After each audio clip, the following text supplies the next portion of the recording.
Okay guys, welcome back to my channel. The Lexus LBX Morizo RR concept makes its world debut today at the Tokyo Auto Salon. A reinterpretation of Lexus' all-new compact crossover as a high-performance models that focus on the driver engagement and reward. At the same time, the concept preserves the essential high-quality driving experience and sophisticated design that are intrinsic to the brand.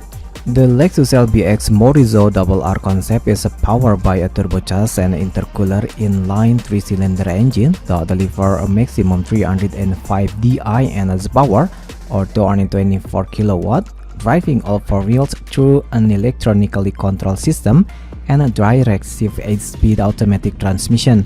All key elements of the car have been honed for performance, including packaging, body, suspension, and tires.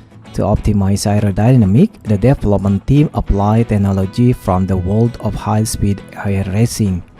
In keeping with the theme of the Lexus and Toyota Gazelle Racing present at the exhibition, the concept has been customized with the unique details. Morizo's signature yellow color features in the plated molding of the unified spindle grille, the brake calipers, and the seatbelts, which carry the Morizo RR logo. Other features include sport seat, alloy pedals, and a color wheels arch and rocker molding. The result is a car that embodies a sense of casual luxury and has the reassuring, rewarding quality of a trusted driving partner. Okay guys, what do you think about 2024 Lexus LBX Morizo RR concept? Please leave comment down below. Don't forget to subscribe and hit the like button too. Thank you.